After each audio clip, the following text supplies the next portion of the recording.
Salve meus amigos, eu sou Henrique Massaro, aqui falo de filmes e séries e hoje quero conversar com vocês sobre Missão Impossível, o Acerto Final, ou Missão Impossível 8. Justamente um dos filmes que eu mais aguardava nesse ano de 2025, eu fiz essa lista no início do ano, postei lá no meu Instagram, aliás, se não me sigam por lá, @massarohenrique, e finalmente eu tive a oportunidade de assistir esse filme que está chegando no cinema aí nos próximos dias, no dia 22 de maio.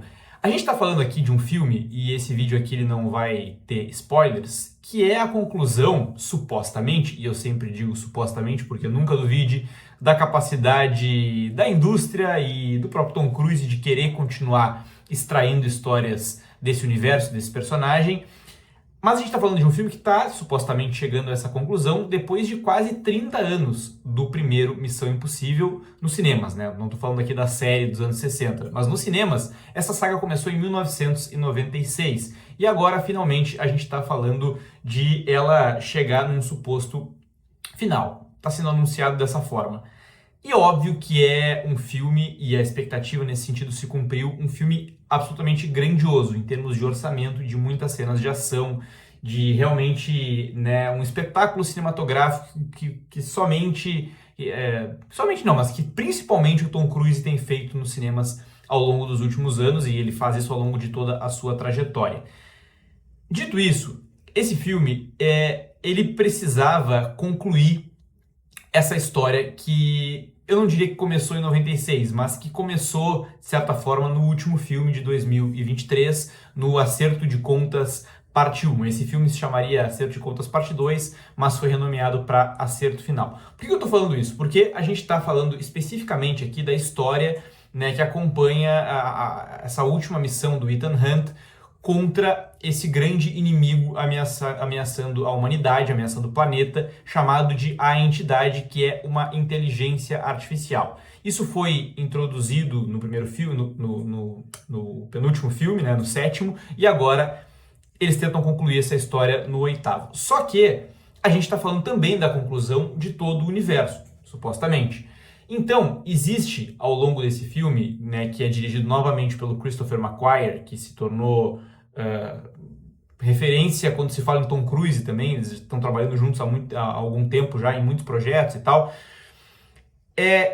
Eles tentam também fazer um esforço, eles têm um esforço muito grande de tentar concluir a história como um todo também, né? Por isso, o filme vai se esforçar, e eu estou repetindo essa palavra de propósito, porque esse é uma percepção que a gente pode ter em alguns momentos, que eles estão se esforçando para trazer diversos elementos dos outros filmes da franquia desde 1996. E aí começam um pouco os meus problemas com esse Missão Impossível 8, que é o seguinte: eu acho que Missão Impossível, em geral, não é uma série uma série pela qual eu sou bem... eu gosto bastante, tá? Ela não é uma série que de um filme para o outro a gente fique acompanhando exatamente a história de onde parou. Não, uma nova missão vem, existem elementos ali, personagens que continuam na série e tal, mas a coisa vai... existe uma mudança, uma distância entre um filme e outro que permite, por exemplo, que uma pessoa que nunca tenha assistido a nenhum filme vá lá assistir o terceiro ou quarto e consiga embarcar na história. Isso é, inclusive, proposital. Só que agora eles estão concluindo a história toda, então eles fazem um esforço, e eu estou aqui repetindo a palavra de novo, para trazer diversas dessas coisas e criar um sentido, uma harmonia entre todas elas. Então eles vão pegar coisas de filmes lá do primeiro filme, da principal cena do primeiro filme, que é ele entrando no cofre, ou vão pegar, por exemplo, questões do terceiro filme, que aliás é o meu favorito porque foi o primeiro que eu vi no cinema, né, o terceiro, de 2006. Vão pegar a questão lá do pé de coelho, aquela arma secreta que ele tinha que roubar, e vão trazer e vão tentar encaixar tudo nesse roteiro, fazendo isso criar algum tipo de conexão com a história da entidade e essa missão que eles precisam passar.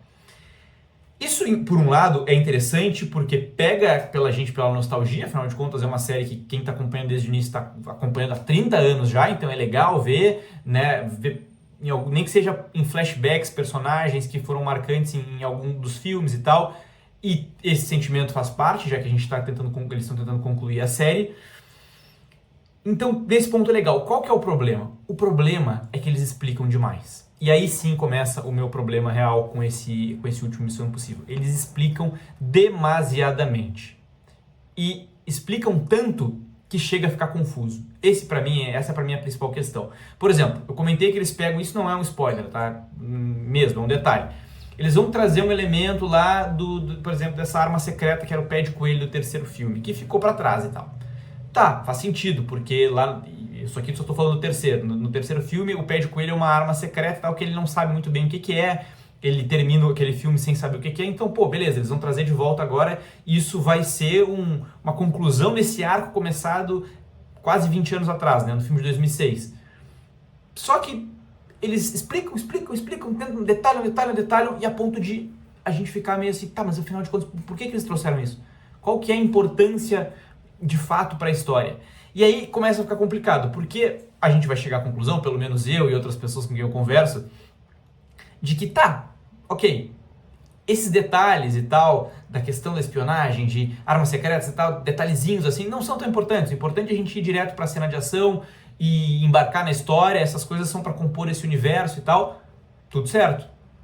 Tô pronto pra embarcar nessa. O problema é que, se essa é a ideia, eles estão perdendo muito tempo explicando esses detalhes, de forma a ficar confuso e ficar excessivo também no filme. O filme tem 2 horas e 49 minutos, se não me engano, e é daqueles casos que poderia ter, no mínimo, assim, uns 20 minutos a menos, se eles perdessem menos tempo explicando certas coisas. Então, isso eu achei um problema, assim, além do que, tirando essa questão de autoexplicativa, que soa confusa muitas vezes, é capaz de deixar a gente meio perdido. Eu acho que existe uma cena que não tem diálogo praticamente, e não vou entrar em spoiler, só vou dizer que é uma cena no fundo do mar, que é uma cena que está sendo muito falada sobre as dificuldades do Tom Cruise de fazer, e isso sim é muito legal, e a cena em si tem questões que a gente fica, pô, como é que eles fizeram isso? Pô, como é que o Tom Cruise passou por isso e tal? Mas a cena, ela é enorme, ela daria pra gente dar uma enxugada muito consistente nela, assim. Né? É uma parte do filme que chega a dar assim, um certo... Meu Deus, avança, demora demais.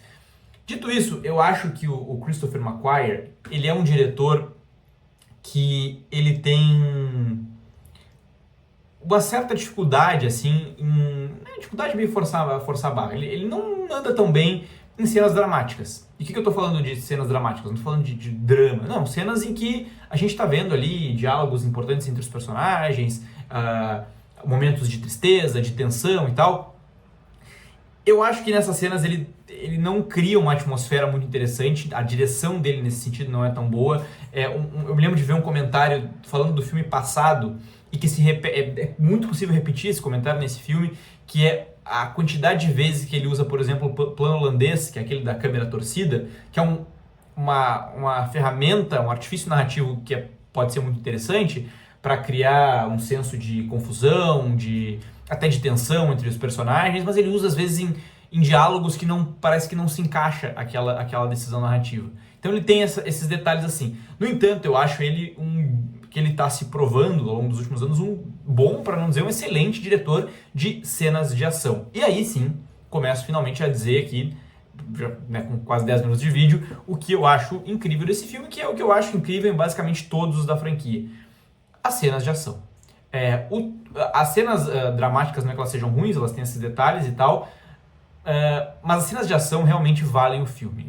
Eu acho que eu vou chegar na minha nota aqui, e se não tivesse, por exemplo, a cena mais pra parte final do filme e outras que são muito boas, eu estaria dando uma nota bem mais baixa. Mas realmente nesse ponto, e aí é muito do primor que o Tom Cruise sempre preza, e o Christopher McQuarrie também é um parceiro que nesse sentido funciona muito bem. O filme tá à altura da franquia e à altura do orçamento que esse filme teve, que foi de entre 300 a 400 milhões de dólares. E aí vai ficar a dúvida, inclusive, se vai conseguir recuperar isso. Eu acredito que sim. Em 2023, o fenômeno Barbenheimer deu uma atrapalhada ali, eu acho, acredito eu, nas bilheterias do Missão Impossível Acerto de Contas parte 1. Mas agora, na parte 2, eu acho realmente que vai poder ter esse retorno. Porque é um espetáculo de cinema mesmo, né? Do cinema de ação e tal, desse cinema de gênero, de espionagem e tal. A saga Missão Impossível, nesse sentido, fecha com chave de ouro, né? Não deixando a desejar em nada. E, inclusive, a gente vê no filme o quanto eles realmente, né, investiram nisso, assim, em não poupar detalhes, em não poupar duração de tela. Como eu disse, o tempo de duração em alguns momentos é excessivo, mas nesses casos eles acertam em não fazer a coisa rápida demais, porque funciona muito, muito bem. Inclusive, um outro elogio, assim, tem algumas cenas que eu acho que são muito boas, no sentido não só da direção de ação, mas na montagem de um filme de ação. Porque a gente está vendo, em alguns momentos, três universos ali diferentes, três linhas narrativas diferentes, e em que está acontecendo a ação nas três linhas narrativas. Então eles estão lutando aqui em uma, ele está de pendurado em algum lugar em outra, e algum outro personagem está vivendo algum momento tenso ali, decidindo alguma coisa por conta dessa inteligência artificial que está ameaçando o planeta. Então, nesse sentido, não só em dirigir uma boa cena de ação, mas na montagem mesmo do filme, para um filme que vai deixar a gente tenso, agarrado na cadeira e tal, o Christopher McQuarrie e o Missão Impossível, Acerto de Contas, o acerto final, manda muito bem. E a questão da nostalgia e tal, eu acho que ela, para mim, ela é divisiva. Eu comentei que ela é um momento em que ela começa a me incomodar, porque é mais um momento em que o filme se torna autoexplicativo, mas eu acho que também funciona muito bem em outros momentos, quando a gente vai ver flashbacks dele lembrando de personagens importantes e que ficaram no carinho, na memória do público por algum motivo. A gente vai ver relações que a gente acompanha na tela há muitos anos ganhando novas camadas, ganhando novos acontecimentos, o drama desse personagem, o que significa ser um agente secreto ao longo de tanto tempo, como é viver uma vida nas sombras em prol da humanidade. Então essas reflexões são coisas que eu acho que se encaixam bem no filme, e além do elemento ação, além do elemento cinemão de porrada, explosão e som, né, fora de série, esses momentos mais nostálgicos realmente de questões de memória, de afetos do personagem e de questões internas do Ethan Hunt mesmo. E aí a performance do Tom Cruise também vai muito bem sempre nesse ponto também. Eu acho ele um baita ator, não só um ator de ação, mas um baita ator. São também elementos muito positivos do filme, que dependendo, se tu conseguir abstrair um pouco essas questões, se essas questões que eu comentei não foram um problema tão grande para ti, eu acho que dá até para se emocionar com a conclusão de Missão Impossível, a suposta conclusão depois de quase 30 anos, tá? Eu fecho Missão Impossível, o acerto final, com a nota 3,5 estrelas no Letterboxd. Beleza, gente? Era isso que eu tinha para dizer hoje. Até o próximo vídeo e tchau!